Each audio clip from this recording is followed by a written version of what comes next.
Third thing I want to say about education is she has the most aggressive plan to help kids go to college and stay there. You know that thousands of our young people are dropping out of college today because of the spiraling costs, and they say, I just cannot borrow $10,000 or $20,000 more dollars. I can't do it. I'll never be able to pay it back. Well, under her Student Borrower's Bill of Rights you would. Here's what that bill says. Simply this. Don't you dare drop out of school, because no matter how much you have to borrow and how little you make when you get out of college, you can't afford to stay, because you now have an absolute right to pay that loan back as a low fixed percentage of your income over a longer period of time. Your country needs you. Stay there. We believe in you. We need you. Stay there. We need a president who will say that to young Americans again. She also favors raising the tuition tax credit to $3,500 a year, raising the Pell Grants every year, and cracking down on the abuses of these private student loan companies that are ripping our kids off to it fairly well, and letting them borrow the money direct from the government if they won't give them an affordable interest rate.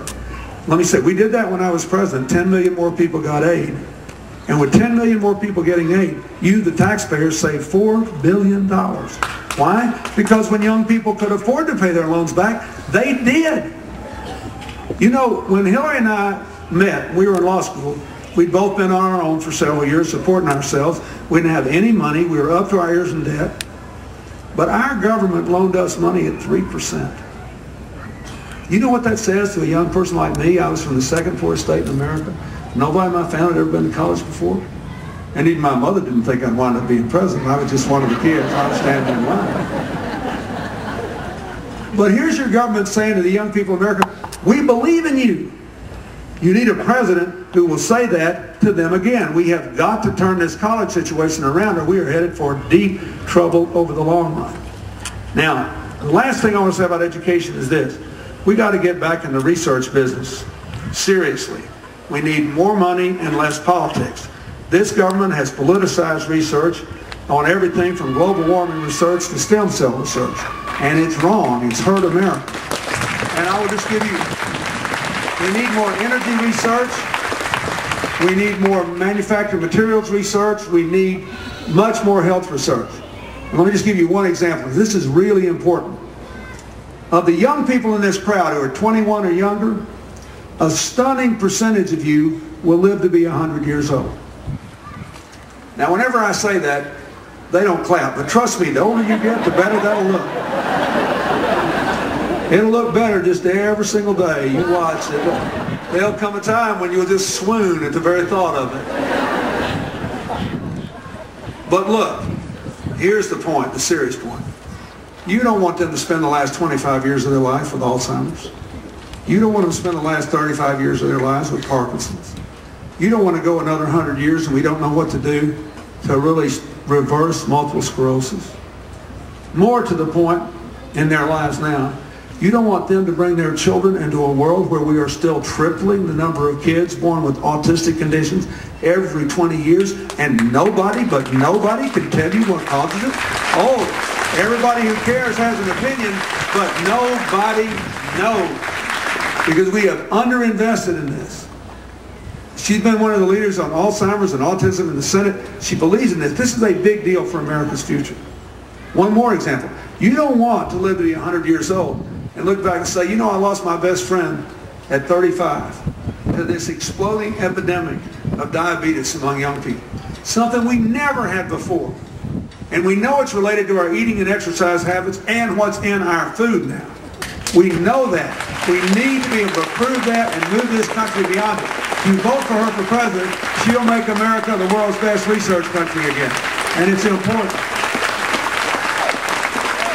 Now, I have one more point to make on this economy, and it's important, and I have to make full disclosure, because I think a fair reading of the record would lead you to conclude that she was a more progressive candidate on every issue that matters, but there is one issue on which she is more conservative than President Bush.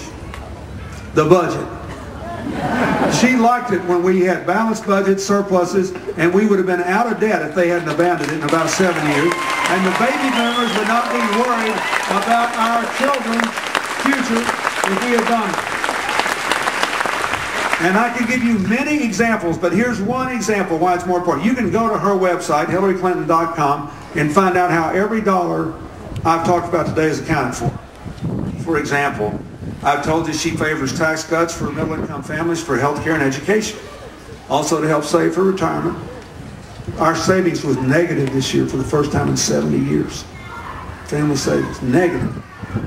And also for the care of a dependent relative, a parent, a disabled child, a spouse. Nobody does anything for people. There are 50 million people in this country caring for dependent relatives. And Hillary has passed a respite care bill to help them, but the president won't fund it, so you got to elect her to get it funded. And a tax credit. But she pays for it by letting people in our income groups go back to paying the tax rates we were paying when I was president in the 90s. We had record numbers of millionaires, and nobody resented it because the bottom 20% of earners increased their incomes in percentage terms more than the top 5%. We were growing together. So nobody resents financial success, but unfairness won't do for America anymore. We can no longer keep throwing things at people that don't need the help. We need to give the help to people who need it and do it in a financially responsible way. And I'll just give you one other example that's really important. Both these candidates have had some interesting things to say about trade and how we should have better trade laws. Hillary's proposed 4 changes in NAFTA, labor and environmental standards in all of our trade agreements, a trade enforcement officer that can tell you exactly what we're doing every month and be accountable to you. That's all fine. But the real reason you ought to support her on this is because she closed the circle by reminding you that no agreement is worth the paper it's printed on if you can't enforce it. You agree with that? Yeah. Like if you bought a car from your neighborhood car dealer and they dishonored the warranty, you would never buy a car from that person again, would you? No, that's what contracts are. We don't enforce our trade laws today because we can't, because of the deficit. You need to know this. Trade enforcement is 1/5 what it was when I served. We gained manufacturing jobs in 6 of the 8 years when I served. We have lost them in every single year since. And the reason is the deficit. Just think. Ride this one out with me a little bit. We have big trade deficits with who? China, Japan, Korea, and the oil sellers. Those are the big 4. Every single day we have to borrow money. As Hillary said, we borrow money from the Chinese to buy oil from the Saudis. We borrow money from the Japanese to cover the millionaires' tax cuts. Who do we borrow money from? In order. You couldn't make it up. China, Japan, Korea, and the oil sellers. Now do you see why we don't enforce the trade laws? For the same reason you're not about to get up tomorrow morning, have another cup of coffee and get your courage up, and barge down to the local bank and slap the daylights out of the bank president. You might want to, but you're not going to do it. Because you know if you did, you probably couldn't get a loan for a week or 2. I want you to laugh, but this is serious. We've added $4 trillion to the debt. We have compromised the future of the young people in this audience. That's why this is so important to her. That's why every dollar is accounted for. She's the only candidate running that's literally accounted for every last red cent. And she will take this country back to a balanced budget if you will give her a chance to serve as president. It is a very, very big deal for the young people in this audience. Now, let's talk a little about foreign policy.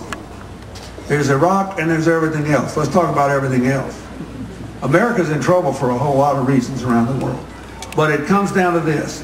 We have told the world we want one set of rules for us and another set for everybody else. Just think about it.